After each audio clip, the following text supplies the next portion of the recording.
everybody, and welcome to MAAS's first vlog, my first vlog, and an experiment that I'm running.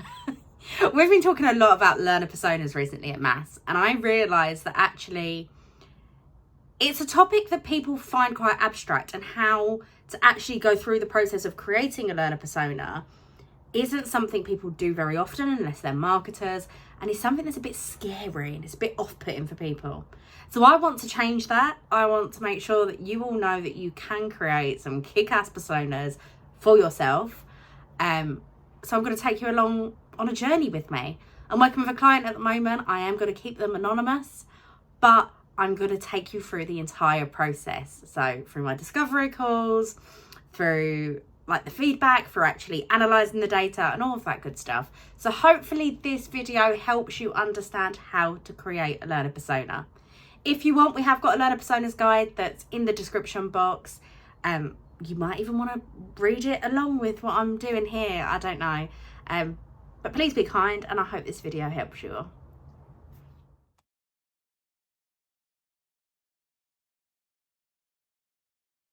I've had 2 discovery sessions today. The client I'm working with is global in the most literal sense of the term. They're all over the place. So this morning I had a session with a group of people that were based in India, and this afternoon I've had a session with a group of people based in Europe. My approach to discovery sessions is very methodical. I go to the session with all of my questions ready. I don't necessarily ask each and every one based on how the conversation flows. Sometimes you'll notice your focus group give you an answer for a future question before you've even got to it. So don't re-ask it, make it a natural conversation. But I go in with all my questions. Secondly, I always make a point of actually putting the questions on the screen. I'll show you what the question slides were like today. You'll notice I didn't actually even bother branding them up properly. I just had the questions on the slide, especially when you're working with a globally dispersed audience. You want to make it as inclusive as possible. So having it that I asked the question, but also they can read it, meant that I was definitely getting the right question across and they were understanding me, but also that I was making sure everybody had the same opportunity to answer. So they're my 2 top tips after doing 2 of them today. I have 2 more tomorrow. I have 1 on Thursday and 2 on Friday. So it's a very back-to-back discovery heavy week this week, but that's how I love it. I genuinely feel honoured to be the one digging deep and understanding all of this information on behalf of my client. So it's so much fun. But what I do after each session, so actually today I did it after both of them just based on how my calendar worked, I actually start putting everything into a Google Sheets doc immediately. I try to segment people in some way on a demographic scale. So your demographic data is your job roles, it's your age and all stuff like this. This client has really clearly defined grading systems throughout their organisation. So I've kind of segmented them on that in the first instance. As you know, we do not recommend creating personas based on grades, but it helps me group my thoughts. I then write all of my questions into this sheet, and then I fill in the blanks. So if somebody that was a grade C answered in some way, I would find that question and write it in grade C. That helps me come the end of the week to kind of group together all similar answers. Also, I'm already seeing a specific type of persona coming out. There's quite a strong cohort of people through the people I've spoken to today, so I might disagree with this come Friday, but there's a huge group of people that are really empathetic, and they're about the greater good. One of the answers was so lovely. It was like, what motivates you outside work? It's the question I asked them, and the person replied saying, making the world a better place. And beautiful, chef's kiss for that. It was such a heartwarming moment. But there's a real demographic. I'm kind of grouping them together, and I wonder, is that going to end up being one of my personas? But we'll see by the end of the week, and probably next week when I'm creating out the personas. But I just wanted to take a second to show you what my Excel doc actually looks like, just to give you a bit of an idea of what I think you could be doing after your discovery sessions. All right, excuse my shaky camera, but you can see that I've got all my questions along the left and then the grading system along the top. Simples.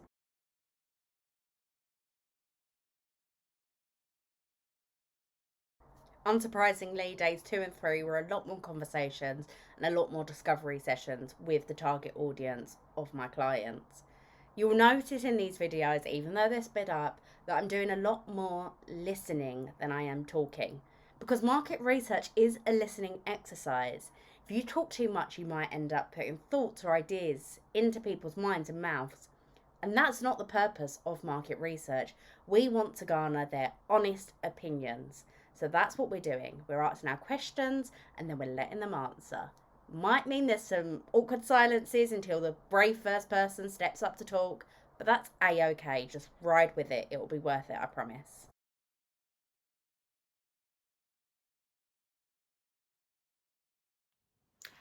All right, so now I've done all of my discovery sessions, I've filled up that Excel doc that I showed you at the beginning of the week with all of the responses I've got.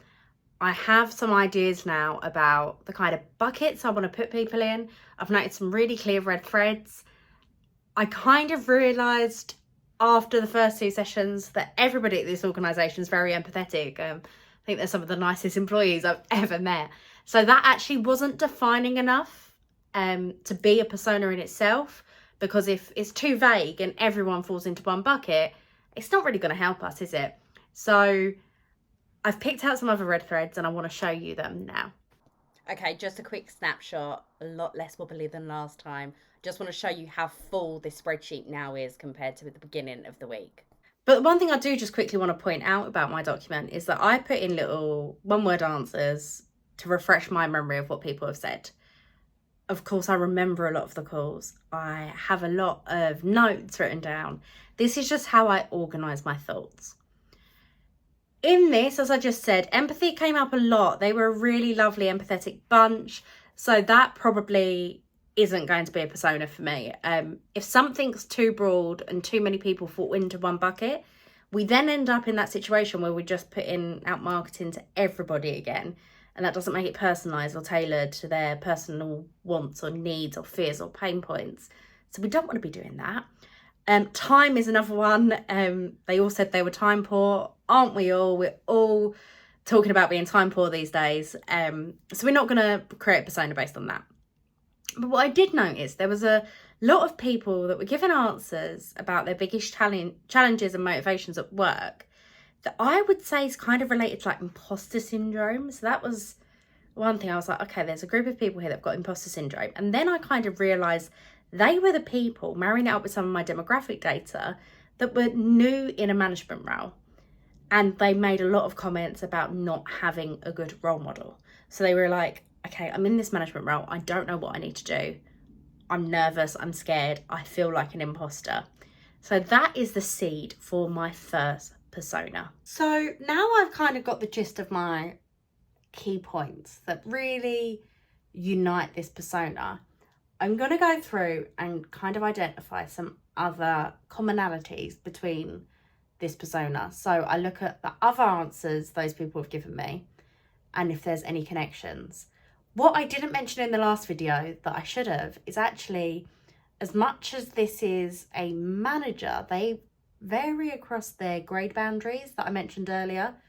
Only like a 3-scale difference. So the scales from A, B, C, D, E. A is the lowest. And I say these people probably range from like a C to a E, maybe.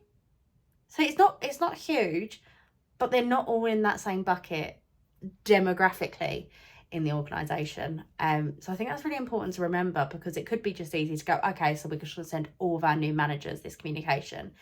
And that's not always going to work as effectively for you, because some new managers might be hyper confident and actually just take to it like a duck to water. We want to get into the intrinsic motivations of people. So I'm just going to do some work and try to work out what's going on and how we can create this persona and add a bit more flavour and a bit more character to them.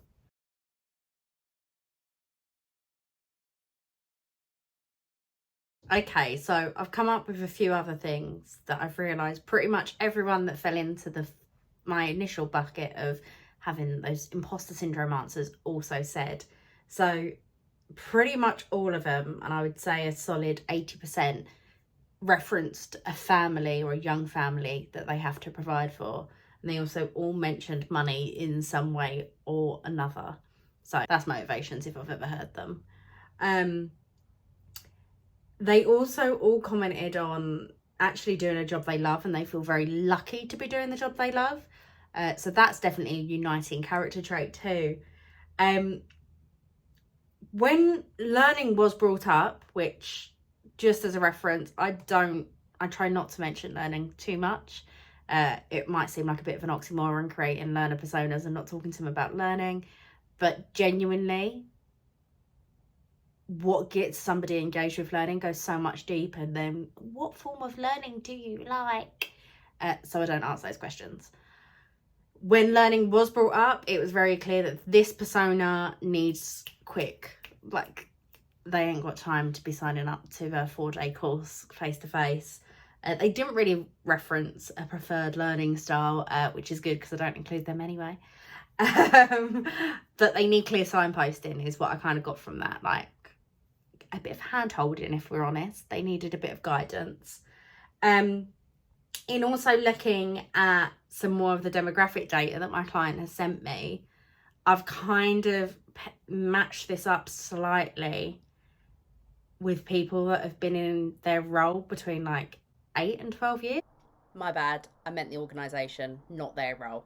Which felt quite long to me, which goes to show that as much as we say you can use assumptions in your personas, sometimes your assumptions are wrong, because they're so new to this manager's role. They're not new to the organisation, which is also something we really need to bear in mind. The whole feeling very lucky to do their job definitely come across, and a few of them said, like, I'm scared of being seen. How can I word it? A few of them said things like, I don't do learning because that's admitting a fault. That's me saying I don't know how to do X, Y, or Z. And if that's not imposter syndrome, I don't know what is. So there's a lot of hesitancy around this person. They're just not confident in themselves. And I think there's a lot we can do with that from a marketing standpoint. And it is a really significant segment of my clients' target audience. So I'm absolutely going to develop out this hesitant persona as a persona.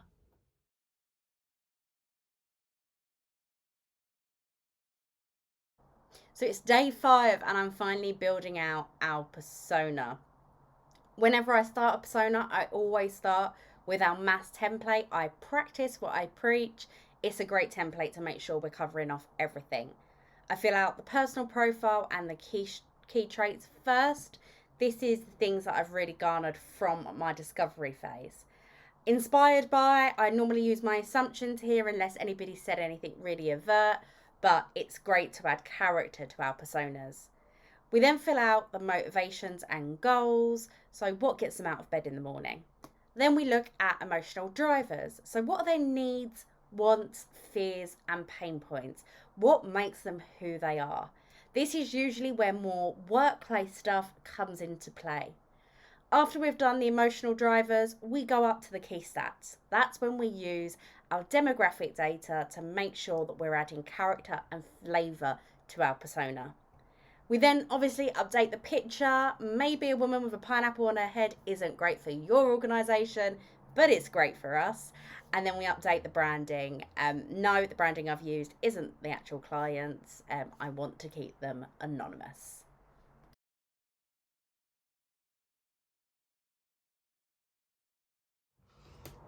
Okay, guys, so it's been a few days since I've spoken to you.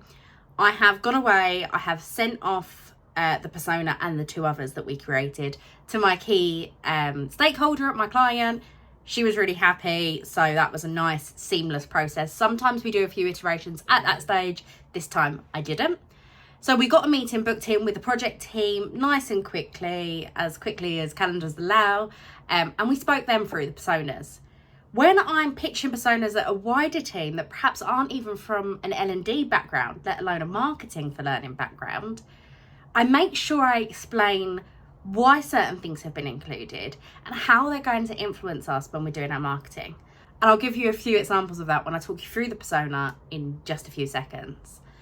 It went really, really smoothly, this project. They loved the personas. There was a few tiny little words that we changed here and there. Maybe some of the phrases we used, they didn't want in there. That's fine. That's their prerogative. The one thing I do want to remind you, if you're watching this and going, okay, I'm going to go away and create my own personas, you will still need this review time. Even if you're the head of L&D, there are other people that you need to talk to about your learner personas. So factor in that time and be ready to pitch your work. Be ready to present it and say, this is the research we've done, this is a persona we've created, and this is how it's going to help us. So now I will talk you through that persona that you saw me typing up a minute ago in this video. And you can see how all of the research turned into a persona that will now make us some really great impact at our client's organisation. Okay guys, so now we are back with our persona. As you'll see, I've still kept that other branding in, just to not give away who the actual client is. So we've called this persona Hesitant Hayley. We love alliteration when we're doing personas here at MAAS. It's not necessary, but it will help the name stick in your mind and will help you further down the line. So try it. If you absolutely hate it, don't feel obliged to do it at all. It's just a little saying that both Ashley and I do. So you see we've got our personal profile. We're saying here that Hayley is a very successful career woman who's recently been promoted to a managerial role. Although she's been really successful in her career, she is nervous about management and is looking for guidance and help. Outside of work, she's a family woman and she enjoys spending time with her young children, her husband and her extended family. She works hard to provide the best life for them. You can absolutely see how we've got this brief synopsis of Hayley from all of the research I've done, can't you? We've pulled out some key traits here. So we said outwardly Hayley is confident and ambitious and driven, but inside she's doubting herself, and that's exactly what we were saying about that imposter syndrome. I've put it in there. I've said she suffers hugely with imposter syndrome. This will really help us when it comes to marketing to Hayley in understanding what kind of message is going to get her moving. We also realised that this persona was quite self-reflective, so she holds herself to a very high standard. They are the two key traits that I think will influence our marketing to Hayley the most. We've put in that she's inspired by popular entrepreneurs such as Elon Musk sometimes, Steve Jobs and Stephen Bartlett, so we can kind of understand the kind of media she is consuming away from our learning.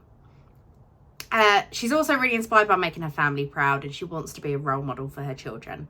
So we're really starting to get a picture of who Hayley is at this stage. We then dive into more detail with her motivators and goals. So her goals are to become the leader she never had, and that was a direct excerpt from one of the interviews I did. Somebody said, I want to be the leader I never had early on in my career. And that really, if I pieced that together with some of the other responses I had from other people that I would count as a Hayley, it made sense. She wants to push her team forward so they're recognised for the hard work they do, and she wants to work hard so she can retire early. So we're getting a real good picture of her goals. So what motivates her to do that? Well, recognitions from leaders, peers and her team when she's done a good job. So she'll often post about it and sing her own praises and say, look guys, I did this. She's looking for that validation to combat the imposter syndrome. She wants bonuses and rewards and something tangible, maybe a good salary, because she's trying to provide for her family right now. So a good career growth doesn't help her pay the bills, does it? So she's looking for that immediate response from her job. She wants to have fun and do a job she loves. She doesn't want to come to work and be bored. Obviously, she's got a young family at home. She's already sad that she's not spending time with them. She wants to be doing something fun. Then we zoom into her emotional drivers. So these are more about her needs, her wants, her fears, her pain points. So when we look at needs, she wants quick and easy ways to learn around the day job. She's currently struggling to juggle all these new responsibilities she's got with doing her day job. She doesn't want to put something else in there. So she wants quick and easy ways to do it. Remember, we also pointed out that Hayley thinks saying she needs to do training is a weakness. So she wants learning that she can do subtly when nobody realises she's doing it. She needs clear signposting about the processes at this organisation. It's complex. There's a lot of politics. There's a lot of policies to follow. She is feeling a little bit overwhelmed and she wants really clear signposting on how to do her job. And remember, when we talk about that, we're talking about her new job as a manager. She wants efficient communications. She's time poor like all of them were. But she's also juggling all these new things. So she wants to be in the know, but she don't want you to take up a lot of her time.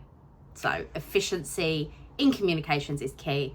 That is a really clear one. You can see how that's going to influence our marketing to Hayley, because we're not going to send her an essay or a 5-minute read. We're going to be sending her short, snappy, like bursts of information, aren't we? Her pain points though. So a lot of what people had told me, I kind of inferred that they didn't feel that comfortable with their management. So I've used some assumptions here and I've validated this against some of the interviews. But I've said that Hayley feels that direct feedback is a criticism. So she'd rather model behaviours and act like her managers rather than be told, Hayley, can you do this in this way? Because she sees that as a criticism. She sees it as she's done something wrong. Another pain point of Hayley's is that she's struggling with her new responsibilities and she's struggling to get the job done. Time is actually a really big barrier for her. So as much as the whole persona isn't based around the fact that she's time poor, it is a big enough pain point for this persona that we have mentioned it. Again, this will influence how we communicate with her. And lastly, a big pain point, a big worry, something that's on her mind a lot, is that she thinks she's going to be discovered as a fraud. She thinks she's going to be uncovered, that she's actually not good enough for this management job, so they're going to get rid of her. Obviously, we all know, if we can imagine a Hayley in our lives, that that's not the case, that that's how she feels. So it's really important that we understand that about her.